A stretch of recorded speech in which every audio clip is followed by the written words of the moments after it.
दोस्तों, मैं डॉक्टर आशीष सिक्का आपका अपने चैनल होम्यो फ्यूल में स्वागत करता हूं। दोस्तों, आज हम एक नया रूब्रिक डिस्कस करेंगे। रूब्रिक है डिसऑनेस्ट। डिसऑनेस्ट का हिंदी में मतलब होता है बेईमान। ठीक है, तो बेईमानी में कई चीज़ें आ जाती हैं, जैसे सच को छुपाना, अपनी बात से मुकर जाना, किसी को धोखा देना, एथिक्स की कमी होना, झूठ बोलना, अपने फ़ायदे के लिए जो है दूसरे को धोखा देना, ये सब बेईमानी में आता है। अब डिसऑनेस्ट क्या है? ये एक ऐसा रूब्रिक है कि कोई आपको आके नहीं बोलेगा कि मैं डिसऑनेस्ट हूँ। ये क्या है? ये आपको उसके बिहेवियर से, उसके बात करने के अंदाज से आपको पता लगेगा कि ये सामने वाला डिसऑनेस्ट है। अब जैसे मैं आपको क्लिनिक पे बताता हूँ कि एक पेशेंट आकर बोलती कि डॉक्टर साहब, मुझे आपकी दवाई से बिल्कुल फ़ायदा नहीं हुआ। तो जब उनकी केस टेकिंग निकाली और उनसे उनकी बीमारी के सब सिम्टम्स के बारे में पूछा गया, तो ज़्यादातर परेशानियों में उनको जो है आराम आ गया था। तो अब यहाँ पे क्या है, ये पेशेंट अपनी तकलीफ को, अपनी बीमारी को जो है उसके रिजल्ट को लेके जो है वो ईमानदार नहीं है, उसके साथ ऑनेस्टी नहीं दिखा रहा, तो ये क्या है? डिसऑनेस्ट है। इसी तरह एक पेशेंट आके जो है आया, तो उसके पास से सिगरेट की स्मेल आ रही थी। तो मैंने उसको मेडिसिन दी, तो मेडिसिन दे के मैंने उससे कहा कि भाई ऐसा है, आपको दवाई के साथ सिगरेट नहीं पीनी है, आपको परहेज करना चाहिए। तो बोलता है कि डॉक्टर साहब, मैं तो सिगरेट पीता ही नहीं हूँ। तो मैंने कहा आपके पास से तो स्मेल आ रही है, आप कैसे कहते हो मैं सिगरेट नहीं पीता? तो हंसने लगा, अरे डॉक्टर साहब, आपको जो है आ गई है स्मेल, वो तो जो है मैं ऐसे ही कह रहा था। तो ये क्या है? ये डिसऑनेस्ट का एग्जाम्पल है। डिसऑनेस्ट में कुछ दवाइयाँ पड़ी हैं, उनके बारे में हम डिस्कस करते हैं कि वो कैसे डिसऑनेस्ट होती हैं। सबसे पहले आर्सेनिक एल्बम। आर्सेनिक एल्बम की डिसऑनेस्टी क्या होती है? वो उसकी इनसिक्योरिटी और सेल्फिशनेस की वजह से होती है। आर्सेनिक को सिर्फ अपना फायदा और अपनी असुरक्षा का अगर कहीं लगेगी तो वो डिसऑनेस्ट हो जाता है।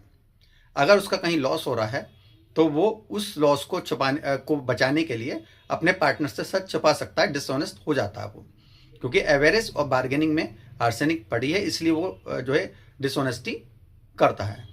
इसी तरह जो सेकेंड रेमेडी वो है ब्राइनिया। ब्राइनिया क्या है? ब्राइनिया का सिर्फ एक ही मतलब होता है, मनी एंड बिजनेस।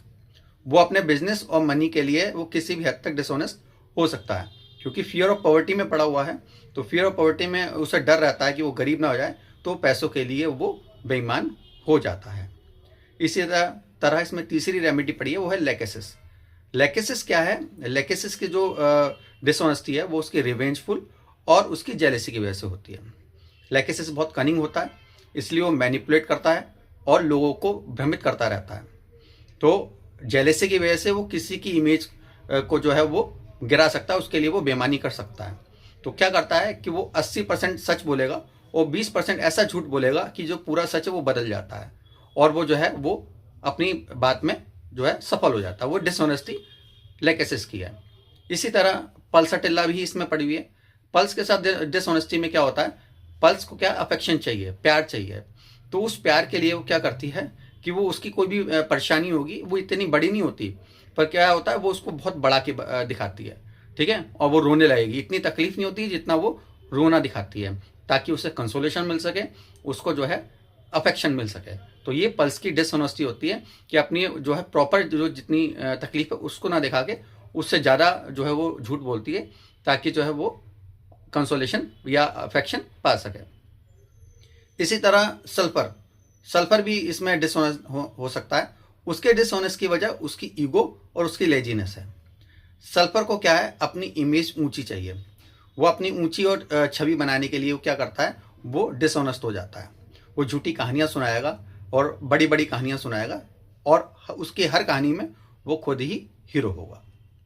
तो उम्मीद करता हूँ कि मेरा ये प्रयास आपको पसंद आया होगा, मेरा ये रूब्रिक समझ में आया। मेरी वीडियो पसंद आए तो उसको लाइक करें, शेयर करें और चैनल को सब्सक्राइब करें। Thank you.